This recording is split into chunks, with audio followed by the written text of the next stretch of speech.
And now I will introduce today's guest. The timing of Richard Peddie's visit to the Canadian Club of Toronto couldn't be better. The temperature outside has started to dip just a bit, and though any day now the leaves will start falling, our Leafs will be rising to the challenge of a new season and a victorious one, according to Mr. Burke. Not to be outdone, Mr. Colangelo has outlawed energy bars and all other snacks from the Raptors training program. Come October 6th, they'll be one hungry team. Let's not forget the other big game in town, a very competitive and interesting mayoral race.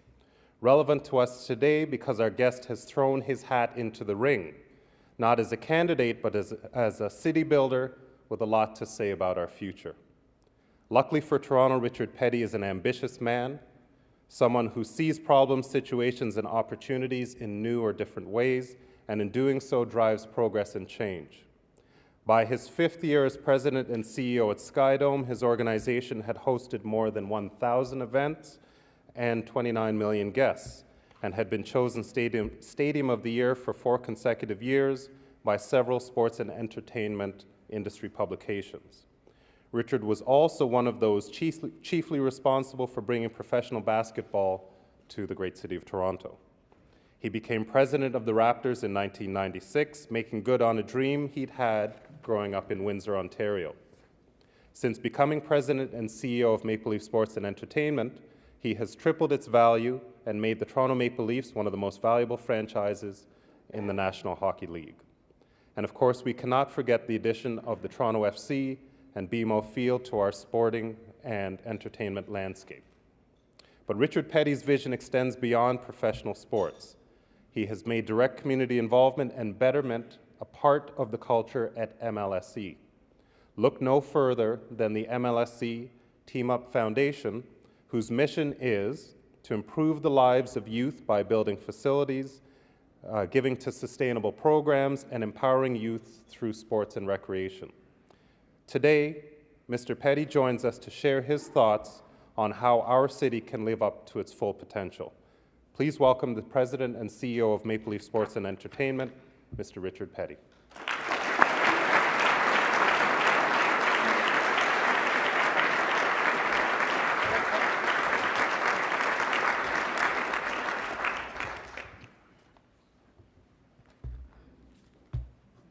Thank you very much, Nick. And thank you to TD Securities for sponsoring today's speaking engagement. TD has been a long-term partner of Maple Leaf Sports Entertainment. We appreciate their active support of our teams and, importantly, our initiatives in the community. Again, thanks, TD. I love living in Toronto. I was raised in Windsor, but Toronto became my adopted home over 40 years ago. Over my 40 years, I've run thousands of miles on city streets, immensely enjoyed its restaurants and retail, invested in numerous homes, took advantage of its waterfront and its parks, and marveled as it changed from a homogeneous populace to one that reflects the diversity of the world. Toronto is a really great city.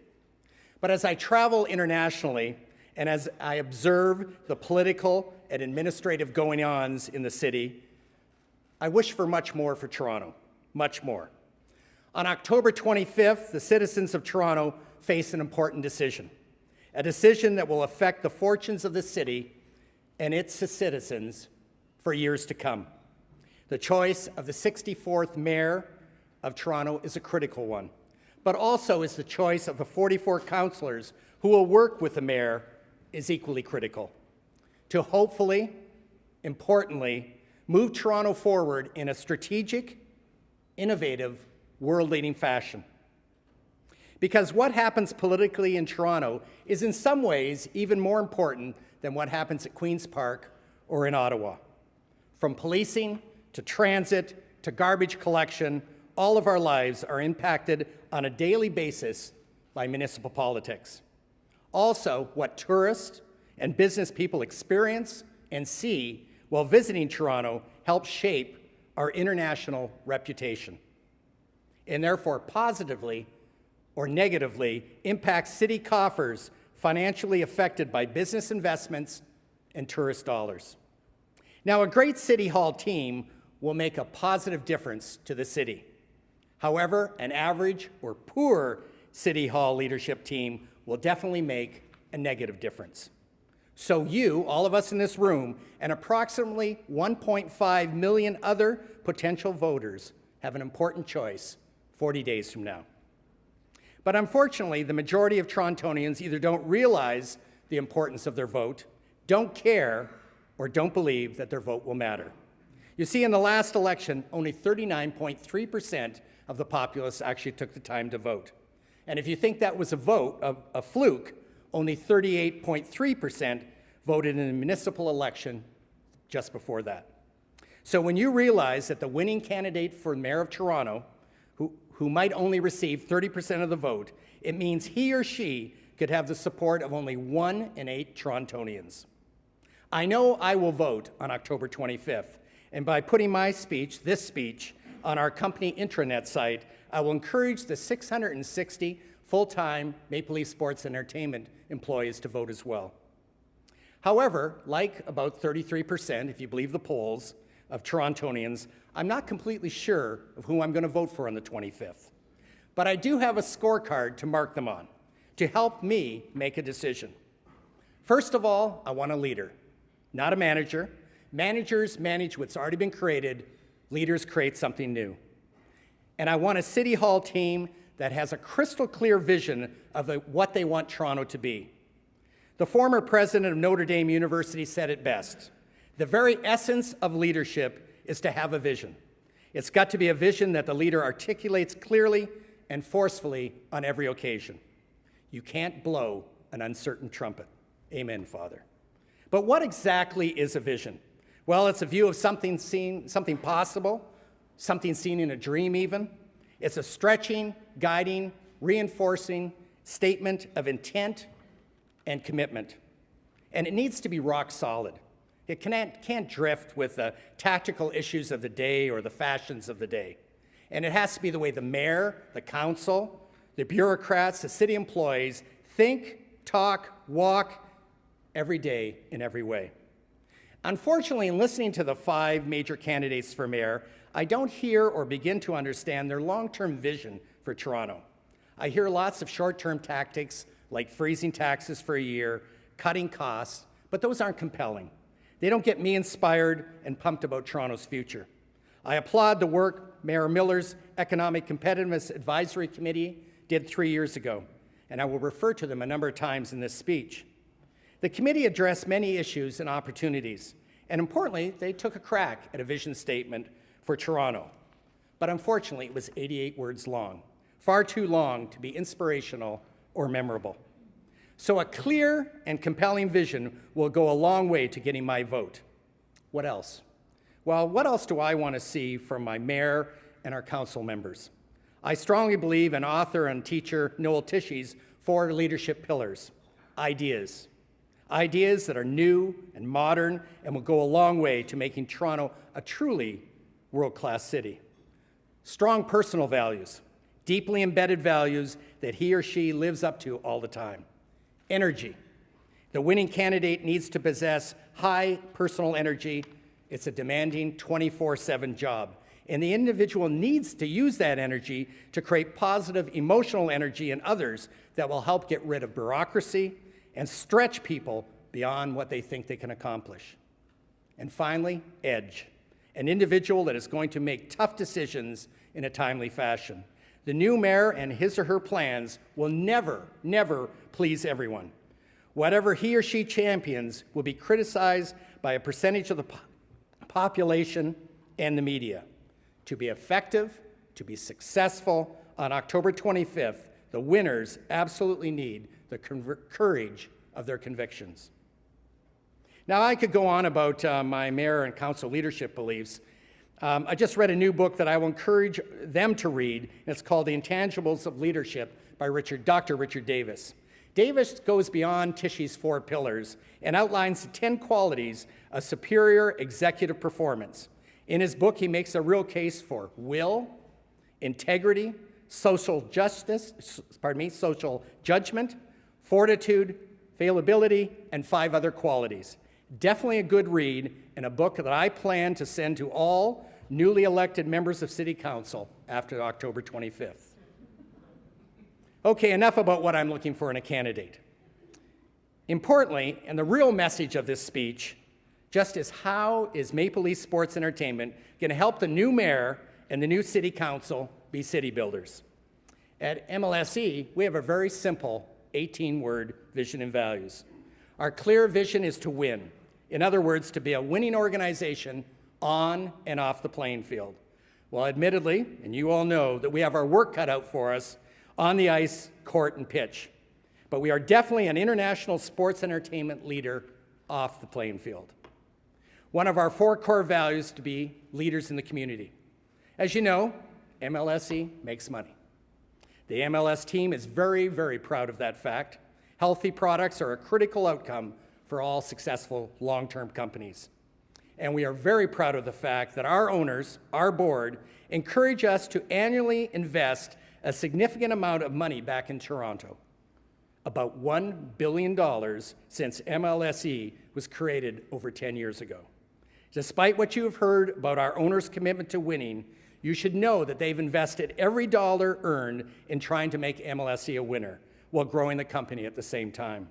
From new businesses, capital investments, and facilities to all the necessary resources our general managers need to community initiatives, every dollar has been invested to ensuring the long-term health of MLSE on and off the playing field. Accordingly, MLSE will continue to be a Toronto city builder with 4 ongoing city builder strategies: partnerships, capital investments, fitness initiatives, and major events. First of all, let me talk about public and private partnerships. MLSE has already entered into 4 major partnerships with the city. The first was Ricoh Coliseum. After the Roadrunners of the NHL team folded, the team was stuck with a recently renovated arena with no major tenant and a huge multi-million-dollar financial funding shortfall. MLSE stepped up by moving the Marlies to Toronto and today leases that arena for $3.8 million a year. I can tell you, some of my board members are here, that is not the best deal I've made while CEO of Maple Leaf Sports. The annual $3.8 million lease cost we pay is almost 4 times the average in the AHL. And a combination of lower attendance than planned and the very expensive lease causes us to lose money on this venture. However, today, Brian Burke and his team are using Ricoh and the Marlies better to develop future Leafs, and the city really respects the way we have stepped up to solve their financial problem. The second major partnership was BMO Field. Built on budget and on time by Maple Leaf Sports Entertainment, it has attracted worldwide attention for its events, its sellouts, and its rabid TFC fans. It has also been a profitable Toronto MLSE partnership every year after the first 3 years to a total of $2 million, a return on investment for the City of Toronto managed by MLSE. And 2010, when we finish this year, it will be profitable as well. Next up was the MasterCard Center in Etobicoke. Up until the MasterCard Center 4-pad was built, Toronto had not built a new arena since 1982. Now MLSE never did contribute funds to the construction costs of the arena itself, but by signing a long-term lease and selling the title to MasterCard for the Lions Club, the city was able to get financing to make sure that arena happened. Today, the 4 rinks are in constant use by the community. The NHL just recently used the facility to test out numerous possible rule changes for this coming season. And the MasterCard Center is arguably the finest hockey factory training center in the world. And the best of all, it's in Toronto. The most recent MLSE city partnership investment had a number of pieces to it. A state-of-the-art grass field into BMO Field. Soon, a new $800,000 field turf soccer pitch is going to Lakeshore Collegiate, next to it, Lakeshore Collegiate. And the BMO Field bubble was moved to Lamport Field so that Lamport can be an all-year-round facility. All in all, a $5.5 million investment by MLSE. What did Toronto receive?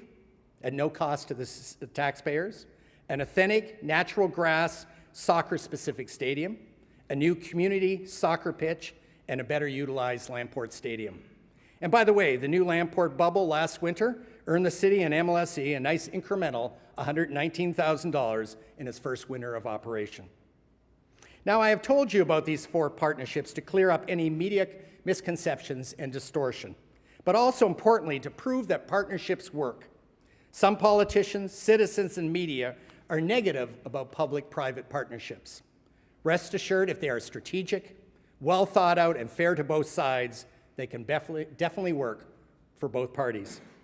In that same mayor's report, the committee stated their belief that no one agency or group acting alone will cause Toronto to have significant long-term success. They strongly believe that by having good partnerships, that will be one of the foundations for Toronto's long-term economic success. Going forward, MLSE is committed to community partnerships. A couple of months ago, we put out a request for proposal to create the finest soccer academy and training facility in all of North America. I can tell you the response to that RFP has been terrific, with over 30 parties requesting information and over 10 making actual presentations. Today, we have knocked down the short list to 5, and Toronto is in tough with the likes of Vaughan, Mississauga, and Milton. It will be interesting to see how the new City Council responds to this initiative. City building strategy number 2, capital investments. As I said earlier, MLSE invests its profits back in the business. We strongly believe that standing still is not an option for any company or any government. You have to grow to survive. Accordingly, our progressive focus is on fans, teams, facilities, and new businesses. While having solid financial controls is critical, and believe me, we have them in MLSE, cost-cutting is not growth. Ongoing cost cuts ultimately result in poorer quality, reduced service, and an inferior workforce. On the other hand, increased productivity, high service levels, and a motivated workforce are absolutely critical. And at MLSE, we have all of those with both our salaried and union staff alike. And yes, this helps us generate healthy financial results, but also it helps us attract and retain the very best people in the business. And it makes our board willing to give us the funds to make major long-term investments. In the last 5 years, MLSE has invested in 3 major Toronto projects that created thousands of jobs, we pay taxes, have had a major economic impact on the city, and raised both international awareness and interest in Toronto.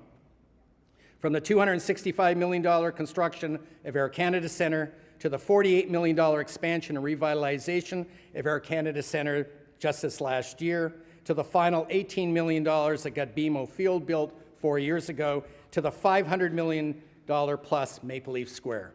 We have invested in successful projects. If you haven't experienced a soccer game at BMO Field, tried our signature cheeseburger, spring rolls at Real Sports Bar and Grill, just voted the #1 sports bar in North America by ESPN, or watched a game on our 50 by 30 outdoor video board in Maple Leaf Square, you have not experienced the world-class innovation we have brought to Toronto. And our city building investment is not going to stop. Our soccer academy will be up and running in less than 2 years. We have a wait list of 19,000, so we need to really look hard at expanding BMO Field to 30,000 seats. And our strategic plan includes some exciting other new initiatives that you will hear about in the future. MLSE believes in Toronto, and if the initiatives we are looking at are good for our fans, for Torontonians, and are fiscally responsible, you will see many more city builder investments from us. City builder strategy number 3, fitness initiatives. Child obesity in problem neighborhoods have been well documented in Toronto. Today, sports more than ever can be used to focus attention on issues and exchange dialogue. With 4 sports, we believe we can help address the obesity health crisis. And with our facilities and clinics, we believe we can provide to kids a leadership role model to help them correctly focus their lives. MLSE and its Team Up Foundation, headed by Bruce Kidd, absolutely believes in changing lives through the spirit and the power of sports. The Team Up Foundation's purpose is to improve the lives of youth through building recreational facilities, giving to sustainable programs, and empowering youth through sports and recreation.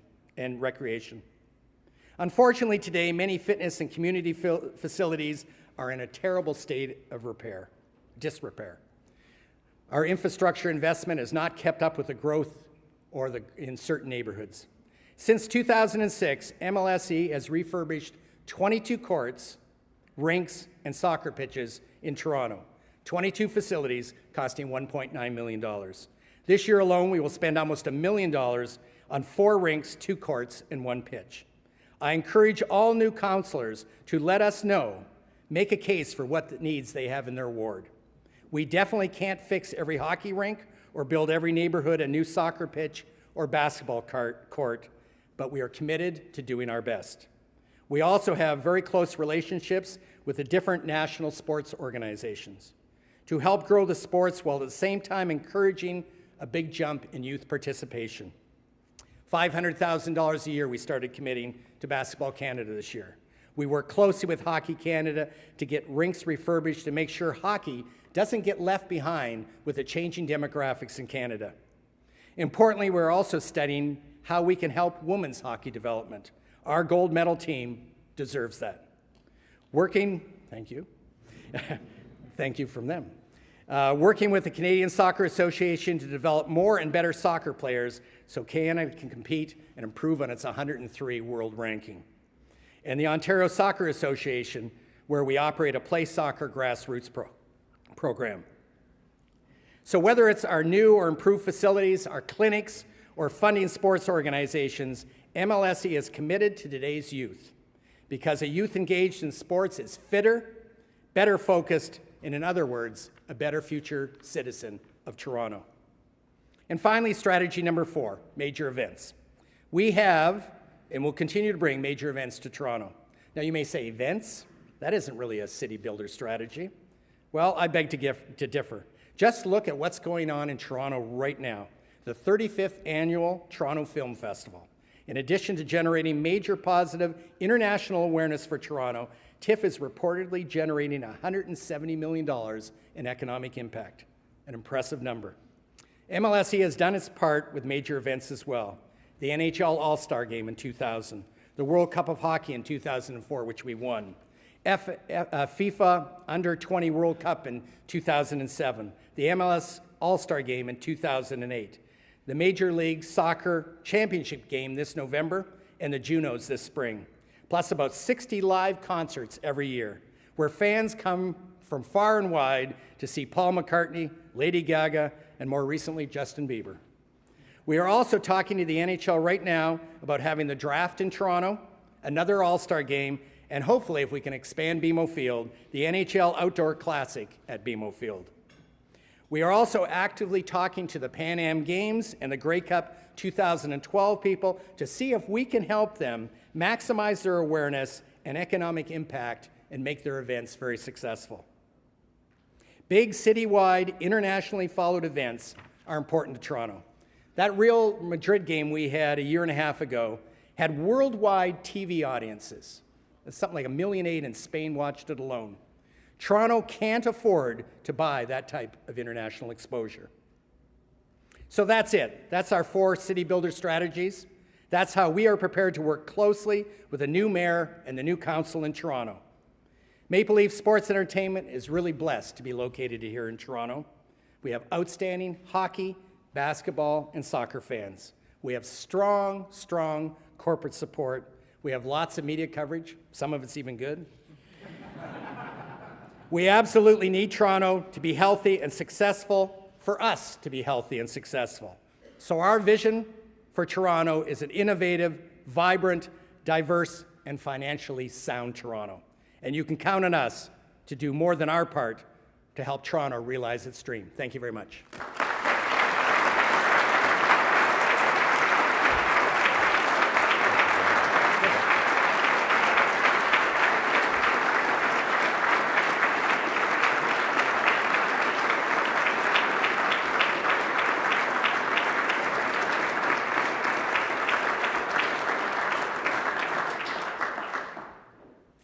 Now I'd like to call John Capobianco, immediate past president of the Canadian Club, to the podium.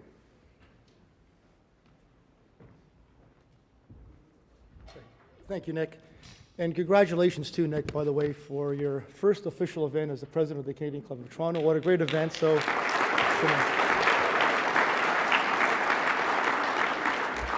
we wish you much success. Richard, thank you very much. It's been a pleasure to have you with us today. We couldn't have had a better speaker to kick off our season. Giant oak trees grow from tiny acorns, and it's wonderful to see that what Maple Leaf Sports and Entertainment has planted in Toronto communities is growing so well.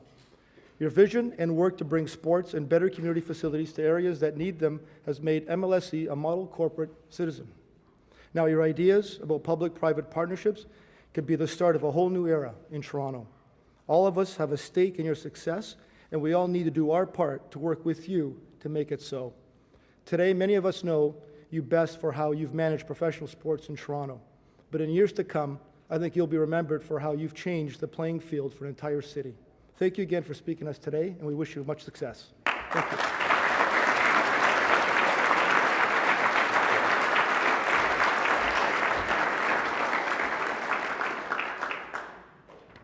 Big shoes to fill. Thank you, John. Thank you, Mr. Peddie, and thank you once more to TD Securities for making this event possible. This concludes our television programming, which has been broadcast live on Rogers TV. We are grateful to Rogers TV and 680 News for their continuing promotion of Canadian Club of Toronto events. This meeting is now adjourned.